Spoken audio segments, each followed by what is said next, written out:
Doctor ortho Ayurvedic oil and capsule. अब दर्द भी घुटने टेकेगा। सीएम धामी ने एफएन लाइटवेट विश्व चैंपियन दिगंबर रावत से की मुलाकात। कहा, रावत ने उत्तराखंड का गौरव बढ़ाया। उत्तराखंड के युवा खेलों के क्षेत्र में भी वैश्विक पहचान स्थापित करने की रखते हैं क्षमता। चंपावत में मातृ मृत्यु पर दर पर प्रशासन एक्टिव। डीएम ने स्वास्थ्य विभाग को दिए निर्देश। हाई रिस्क गर्भवतियों की होगी निगरानी। गर्भवती महिलाओं की समय पर होगी जांच। चंपावत में किसान झेल रहे हैं बेमौसम बारिश की मार। आलू उत्पादक किसानों पर संकट गहराया। कर्ज लेकर खेती करने वाले किसान परेशान।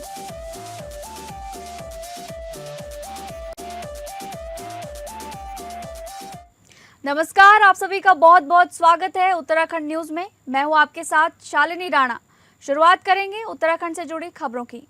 उत्तराखंड के मुख्यमंत्री पुष्कर सिंह धामी ने मुख्यमंत्री आवास में चमोली जनपद निवासी और मिश्रित मार्शल आर्ट्स के अंतर्राष्ट्रीय खिलाड़ी दिगंबर सिंह रावत से शिष्टाचार भेंट की।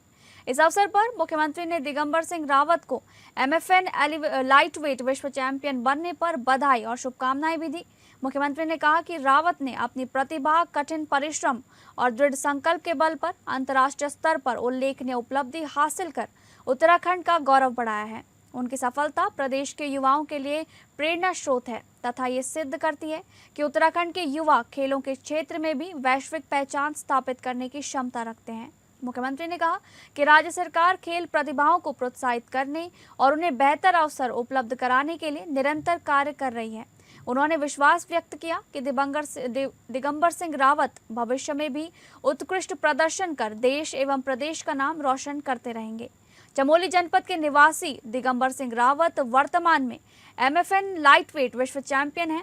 उन्होंने ग्रेटर नोएडा में आयोजित एमएफएन 18 प्रतियोगिता में पहले ही राउंड में तकनीकी नॉकआउट के माध्यम से शानदार जीत दर्ज कर रिक्त विश्व खिताब अपने नाम किया। दिगंबर सिंह रावत ने मुख्यमंत्री का आभार व्यक्त करते हुए कहा कि राज्य सरकार द्वारा खिलाड़ियों को दिए जा रहे प्रोत्साहन से युवाओं का मनोबल बढ़ रहा है और उन्हें अपने लक्ष्य हासिल करने की नई ऊर्जा प्राप्त हो रही है।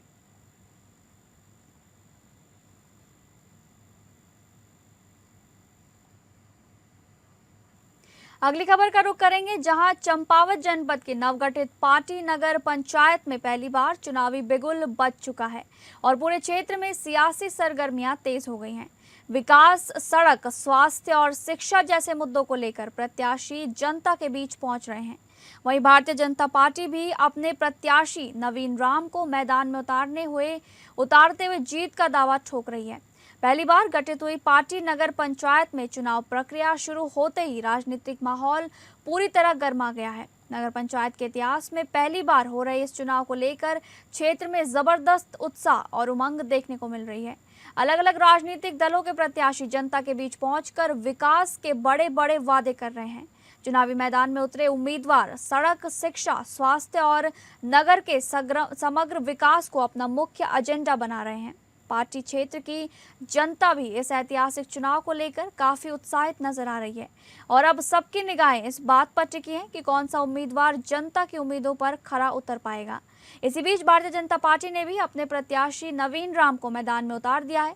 भाजपा के प्रदेश मंत्री निर्मल मेहरा ने भाजपा प्रत्याशी की जीत को यादगार बताते हुए दावा किया कि भारतीय जनता पार्टी इस चुनाव में पूर्ण बहुमत के साथ जीत दर्ज करेगी। प्रदेश मंत्री निर्मल मेहरा ने वार्तालाप के दौरान ये भी कहा कि भाजपा प्रत्याशी जनता की मांग और उम्मीदों के अनुरूप कार्य करेंगे और क्षेत्र की जनता का भरपूर समर्थन भारतीय जनता पार्टी को मिल रहा है। उन्होंने विश्वास जताया कि आने वाले चुनाव में भाजपा ऐतिहासिक जीत दर्ज करेगी और जनता की उम्मीदों पर पूरी तरह खरी उतरेगी। अगली खबर चंपावत से एक खबर है, जहां पर सकारात्मक खबर सामने आ रही है। जहां लंबे समय से भवन विहीन चल रहे कई आंगनबाड़ी केंद्रों के लिए अब स्थायी व्यवस्था का रास्ता साफ हो गया है। जिलाधिकारी चंपावत के आदेश पर जनपद के 20 आंगनबाड़ी केंद्रों हेतु सरकारी भूमि आवंटित कर महिला सशक्तिकरण एवं बाल विकास विभाग के नाम हस्तांतरण की स्वीकृति दे दी गई है। जिलाधिकारी चंपावत द्वारा जारी आदेश के अनुसार चंपावत, लोहाघाट और बाराकोट तहसील क्षेत्रों में संचालित उन आंगनबाड़ी केंद्रों को भूमि उपलब्ध कराई गई है जिनके पास अब तक भवन निर्माण के लिए विभाग या भूमि नहीं थी। शासनादेशों और उपजिलाधिकारियों की आख्या के आधार पर ये महत्वपूर्ण निर्णय लिया गया है। जानकारी के मुताबिक जनपद के कुल 20 आंगनबाड़ी केंद्रों के लिए राजस्व भूमि निःशुल्क हस्तांतरित की गई है। इनमें चंपावत क्षेत्र के रक्षीफुलारा, जुपपटवा और खरकांकी, लोहाघाट क्षेत्र के बलई, बुमलाई, रायकोट, पुज, पुल्ला, रौल, खिलपति और कोलीडेक, जबकि बाराकोट क्षेत्र के चौकाड़ा, काकड़, लुवाकोट और लीदू जैसे केंद्र शामिल हैं। प्रशासन का कहना है कि भूमि का उपयोग केवल आंगनबाड़ी भवन निर्माण और बच्चों व महिलाओं से जुड़ी सेवाओं के लिए किया जाएगा। यदि निर्धारित समय में भूमि का उपयोग नहीं हुआ या नियमों का उल्लंघन हुआ तो भूमि पुनः राजस्व विभाग में नीत हो जाएगी। जिलाधिकारी कार्यालय की ओर से संबंधित विभागों और अधिकारियों को आवश्यक कार्रवाई के निर्देश जारी कर दिए गए हैं। माना जा रहा है कि इस फैसले से ग्रामीण क्षेत्रों में आंगनबाड़ी सेवाओं को मजबूती मिलेगी और बच्चों व मातृशक्ति के लिए बेहतर सुविधाओं का मार्ग प्रशस्त होगा। हमारे शासन और माननीय मुख्यमंत्री जी का भी निर्देश प्राप्त हुए हैं कि जो हमारी राजकीय भूमि है उस पर किसी भी प्रकार का कोई अतिक्रमण ना हो और अतिक्रमण हो तो उसको चिन्हित करते हुए हटाया जाए। इसी क्रम में सबसे प्रथम जो चरण होता है किसी भी भूमि के लिए कि उस भूमि का जो नाम है उस पे जो अध्यासित है वो उसके नाम पे ही भूमि जो है राजस्व अभिलेखों में दर्ज की जाए। और यहाँ पे लगातार कुछ जनता दर्शन में भी शिकायतें प्राप्त हो रही थी कि स्कूल की भूमि और आंगनवाड़ी की भूमि पे कुछ निजी क्लेम्स जो है वो आ रहे थे। उसके दृष्टिगत यहाँ पे एक अभियान के रूप में चलाते हुए इस कार्य को पूरे चारों जितने भी हमारे विकास खंड हैं सभी खंड शिक्षा अधिकारी, सभी हमारे CDPOs और समस्त संबंधित सभी तहसीलों को अवगत किया गया कि अपने अपने क्षेत्र के जितने भी विद्यालय हैं, जितनी भी आंगनवाड़ियाँ हैं, उन सभी के भूमि के रिकॉर्ड्स जो है उसको जांच कर ली जाए और रिकॉर्ड्स की जो एंट्रीज हैं हमारे खतौनी में, हमारे खसरे में, उसको भी एक बार देख लिया जाए। अगली खबर, चंपावत में लगातार हो रही बेमौसम बारिश ने एक बार फिर किसानों की चिंता बढ़ा दी है। जहां एक ओर आम जनमानस को भीषण गर्मी से राहत मिल रही है और पहाड़ों में मौसम खुशनुमा एवं ठंडा हो गया है, वहीं दूसरी ओर ये बदलता मौसम किसानों, खासकर आलू की खेती करने वाले किसानों के लिए किसी अभिशाप से कम साबित नहीं हो रहा। जनपद के कई क्षेत्रों में आलू की खेती करने वाले किसान इन दिनों भारी परेशानियों का सामना कर रहे हैं। किसानों का कहना है कि उन्होंने कर्ज लेकर आलू की फसल तैयार की, लेकिन लगातार बारिश के चलते खेतों में फसल खराब होने का खतरा मंडरा रहा है। सबसे बड़ी समस्या ये है कि बाजार में आलू का उचित दाम नहीं मिल पा रहा है। किसानों के सामने अब बड़ी दुविधा खड़ी हो गई है। यदि आलू खेतों में रखा जाए तो बारिश के कारण खराब होने का डर है और यदि मंडी तक पहुंचाया गया तो लागत भी नहीं मिल पा रही है। किसानों का आरोप है कि आलू कौड़ियों के भाव बिक रहा है, जिससे आर्थिक संकट गहराता जा रहा है। वहीं दूसरी तरफ लगातार पड़ रही गर्मी से परेशान लोगों को मौसम में आए बदलाव से राहत जरूर महसूस हो रही है। पहाड़ी क्षेत्रों में ठंडी हवाओं और बारिश के बाद मौसम सुहावना हो गया है, जिससे आम लोगों के चेहरे पर राहत दिखाई दे रही है। हालांकि मौसम का ये दोहरा चरित्र अब प्रशासन और कृषि विभाग के लिए भी चिंता का विषय बनता जा रहा है।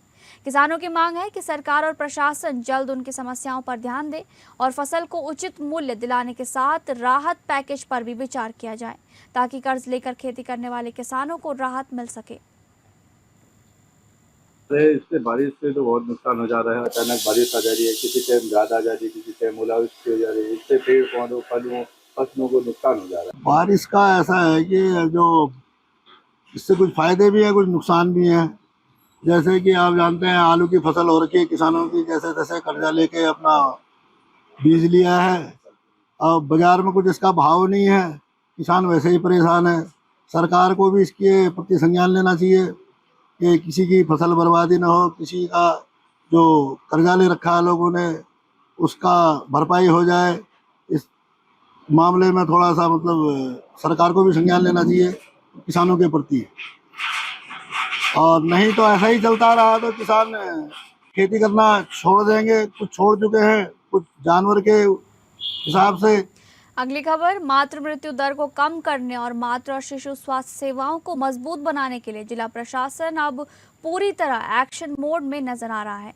जिलाधिकारी मनीष कुमार ने स्वास्थ्य विभाग की मासिक समीक्षा बैठक में अधिकारियों को सख्त दिशा निर्देश जारी करते हुए साफ कहा कि मातृ एवं शिशु स्वास्थ्य से जुड़े मामलों में किसी भी प्रकार की लापरवाही बर्दाश्त नहीं की जाएगी।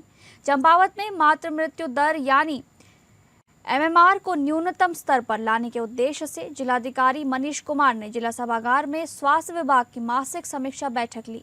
बैठक में गर्भवती महिलाओं की 100% पहचान, नियमित ANC जांच और संस्थागत प्रसव को बढ़ावा देने पर विशेष जोर दिया गया। जिलाधिकारी ने स्वास्थ्य विभाग को निर्देश दिए कि गर्भवती महिलाओं की समय पर जांच सुनिश्चित की जाए और एनीमिया नियंत्रण के लिए प्रभावी रणनीति बनाकर उसे धरातल पर गंभीरता से लागू किया जाए।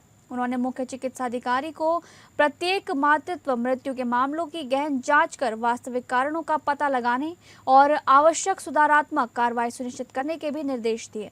बैठक में नवविवाहित दंपतियों की काउंसलिंग, परिवार नियोजन के प्रति जागरूकता और आशा कार्यकर्ताओं के माध्यम से स्वास्थ्य किट उपलब्ध कराने पर भी चर्चा हुई। साथ ही हाई रिस्क गर्भवती महिलाओं की विशेष निगरानी, शून्य होम डिलीवरी के लक्ष्य के साथ सभी प्रसव संस्थागत रूप से कराने और आपातकालीन स्थिति में 102 एवं 108 एम्बुलेंस सेवाओं की उपलब्धता सुनिश्चित करने पर विशेष जोर दिया गया। जिलाधिकारी मनीष कुमार ने स्पष्ट कहा कि गर्भवती महिलाओं को समय पर टीकाकरण, आयरन और कैल्शियम की दवाइयों की उपलब्धता हर हाल में सुनिश्चित की जाए। उन्होंने सभी संबंधित विभागों को समन्वय के साथ कार्य करते हुए मातृ मृत्यु दर में कमी लाने के लिए गंभीर प्रयास करने के निर्देश दिए। स्वास्थ्य व्यवस्थाएं जो है उसको निरंतर रूप से सुदृढ़ किया जा रहा है और जहाँ जहाँ पे जो गैप्स हैं उनको आइडेंटिफाई करके उसको फुलफिल किया जा रहा है। माननीय मुख्यमंत्री जी के जितने भी हमारे चिकित्सालय हैं उनको सशक्त करने के दिशा में लगातार निर्देश प्राप्त हो रहे हैं। इसी क्रम में यहाँ पे जो मातृ मृत्यु की समीक्षा थी उसको किया गया और इसमें जो कारण है उनको ज्ञात किया गया। विगत 1 वर्ष में हमारे यहाँ केवल एक दुर्भाग्यपूर्ण जो है वो घटना है मातृ मृत्यु दर की, जो कि तकनीकी रूप से अगर देखा जाए तो एक कठिन और जटिल मातृत्व से संबंधित ये विषय था। उसके संदर्भ में जो CMO हैं, CMS हैं और MICs हैं, उन सभी को निर्देशित किया गया कि समय समय पर हर ट्राइमेस्टर में जो NHM के मानक हैं उनके अनुसार सभी माताओं का परीक्षण करते रहें, खास करके गर्भधात्री माताओं का परीक्षण करते हैं।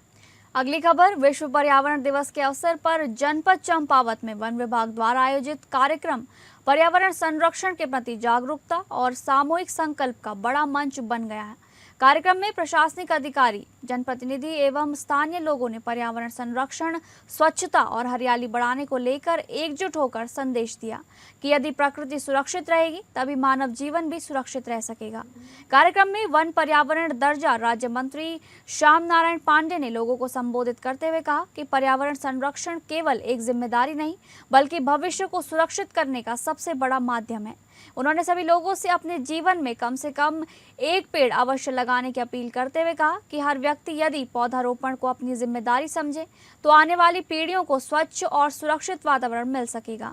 जिलाधिकारी चंपावत मनीष कुमार ने पर्यावरण संतुलन को मानव जीवन के लिए अत्यंत आवश्यक बताते हुए लोगों से कूड़े कचरे का सही निस्तारण करने, पर्यावरण को दूषित न करने तथा स्वच्छता बनाए रखने की अपील की। उन्होंने आगे कहा कि बढ़ता प्रदूषण आज पूरी दुनिया के सामने चुनौती बन चुका है और इससे निपटने के लिए प्रत्येक व्यक्ति को अपनी जिम्मेदारी समझनी होगी। वहीं विधायक प्रतिनिधि प्रकाश तिवारी ने एक पेड़ मां के नाम अभियान को जन जन तक पहुंचाने की बात कहते हुए लोगों से अधिक पौधारोपण करने का आग्रह किया। उन्होंने कहा कि एक पौधा केवल पेड़ नहीं बल्कि आने वाली पीढ़ियों के जीवन का आधार होता है।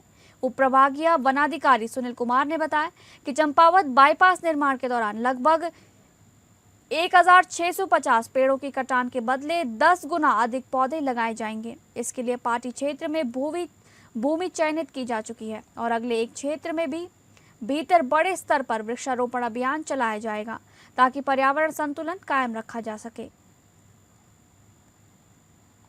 आज जैसे सभी को मालूम है, आज पर्यावरण दिवस है, तो पर्यावरण दिवस को लेते हुए हमने एक सफाई अभियान चलाया था। तो सफाई अभियान हमारे गोरलचौड़ का जो मैदान है काफ़ी लंबा चौड़ा है तो उसके चारों किनारों से हमने सफाई अभियान चलाया।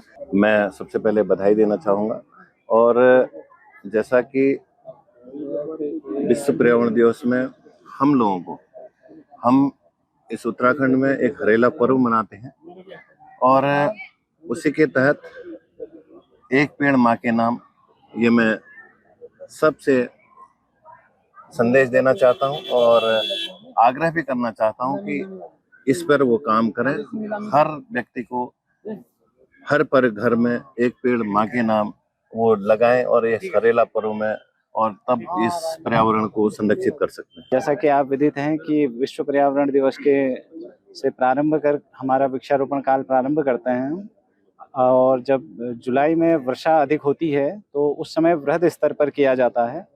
विश्व पर्यावरण दिवस के अवसर पर समस्त क्षेत्रीय जनता को, उत्तराखंड की जनता को हार्दिक बधाई है।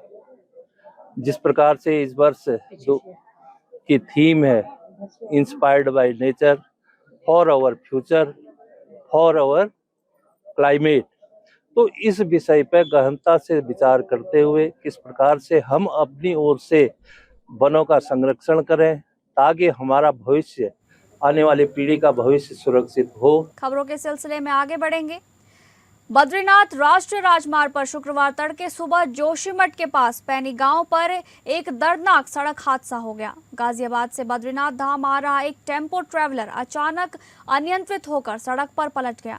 हादसे के वक्त वाहन में चालक सहित कुल 18 यात्री सवार थे, जिनमें से कुछ को गंभीर चोटें आई हैं। दुर्घटना की सूचना मिलते ही पुलिस प्रशासन और स्वास्थ्य विभाग की टीमें तुरंत मौके पर पहुंची और वाहन में फंसे घायल यात्रियों को सुरक्षित बाहर निकाला गया। सभी घायलों को 108 पर और अन्य एम्बुलेंस के माध्यम से तुरंत नजदीकी सामुदायिक स्वास्थ्य केंद्र भेजा गया, जहां उनका इलाज जारी है। इस दर्दनाक हादसे में गाजियाबाद की रहने वाली महिला यात्री आरती की हादसे में मौत हो गई है। बाकी लोगों को चोटें आई हैं, जिनका इलाज चल रहा है।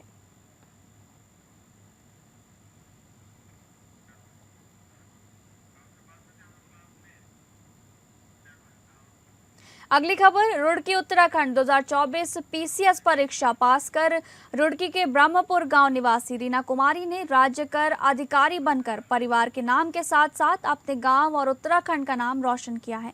रीना कुमारी ने बताया कि मेरा सपना है कि मैं आगे चलकर भविष्य में एसडीएम बनना चाहती हूं। उनके पिता ईसम सिंह ने कहा कि आज के दौर में हर माँ बाप को लड़कियों को पढ़ाना बहुत ज़रूरी है। वहीं ग्राम प्रधान इंसम सिंह ने रीना कुमारी को शुभकामनाएं देते हुए कहा कि यह हमारे उत्तराखंड के साथ साथ हमारे गांव ब्रह्मपुर के लिए भी बड़ी सौभाग्य की बात है कि मेरी भतीजी राज्य की अधिकारी बनी है।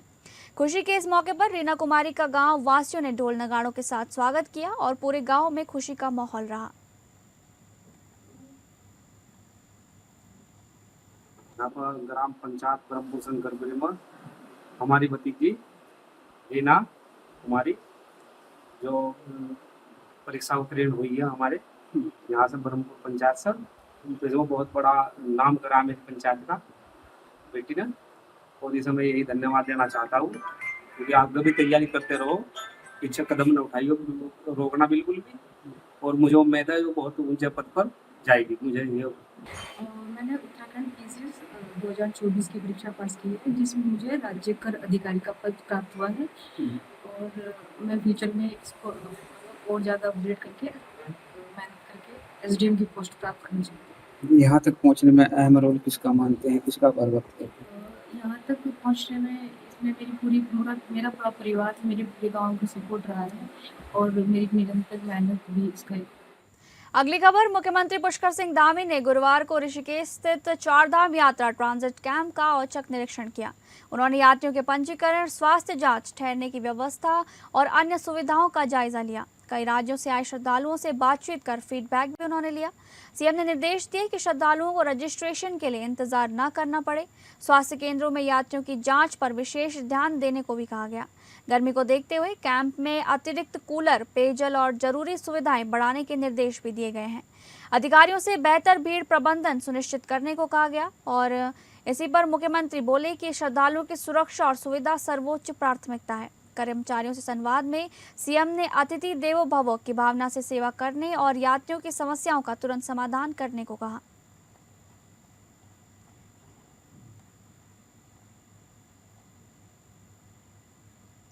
अगली खबर, सेना और जनता की लाइफलाइन को सुरक्षित रखने की कवायद। जनपद चंपावत के बेहद संवेदनशील और चुनौतीपूर्ण डेंजर जोन स्वाला का गुरुवार को जिलाधिकारी मनीष कुमार ने स्थलीय निरीक्षण कर कार्यों की प्रगति का जायजा लिया। आगामी वर्षा ऋतु को देखते हुए जिलाधिकारी ने संबंधित एजेंसियों और अधिकारियों को निर्धारित समय सीमा के भीतर हर साल में कार्य पूर्ण करने के सख्त निर्देश दिए। निरीक्षण के दौरान जिलाधिकारी ने कहा कि स्वाला क्षेत्र जनपद चंपावत और पिथौरागढ़ की जीवन रेखा है। ये मार्ग न केवल आम जनता के आवागमन के लिए बेहद महत्वपूर्ण है, बल्कि सामरिक दृष्टि से सेना के सुगम मूवमेंट के लिए भी अत्यंत अहम माना जाता है। मार्ग बाधित होने की स्थिति में दोनों जनपदों के जनजीवन के साथ सैन्य आवागमन पर भी व्यापक असर पड़ता है। जिलाधिकारी ने बताया कि संवेदनशील डेंजर जोन के स्थायी उपचार और सुधार कार्य के लिए वर्तमान में हिल साइड और वैली साइड में 2 अलग-अलग एजेंसियां युद्ध स्तर पर कार्य कर रही हैं। देखिए, जैसा आप विदित हैं, माननीय मुख्यमंत्री जी के द्वारा भी इस क्षेत्र का भ्रमण किया गया था और माननीय मुख्य सचिव महोदय द्वारा भी इस क्षेत्र का भ्रमण करके ये चूँकि संवेदनशील है, ये मुख्य मार्ग है पिथौरागढ़ और हमारे चंपावत के लिए। यहाँ पे बाधा उत्पन्न होने पे आगे का ट्रैफिक, आर्मी का मूवमेंट और जितने भी हमारे अर्धसैनिक बल हैं उनका मूवमेंट डिस्टर्ब होता है। उसके क्रम में यहाँ लगातार विगत वर्ष 1 वर्ष से यहाँ समीक्षा की जा रही है। आज मेरे द्वारा भ्रमण किया गया। 2 एजेंसी हिल साइड और वैली साइड दोनों पे काम कर रही थी। उन दोनों को अपने कार्य को ये जो अभी हमारी आगामी वर्षा ऋतु है उससे पहले पूर्ण करने के निर्देश दिए गए। इसमें जो वैली साइड में जो एजेंसी है उनके द्वारा अवगत किया गया कि इसको हम लोग 30 जून तक दोनों डबल साइड में मूवमेंट स्टार्ट कर देंगे। कॉन्क्रीट जो है पेवमेंट बननी है और हिल साइड में जो है वो लास्ट कास्टिंग चल रही है, तो उनके द्वारा भी 15 दिवस में कार्य पूर्ण करने के लिए अवगत किया। फिलहाल उत्तराखंड न्यूज में बस इतना ही। नमस्कार।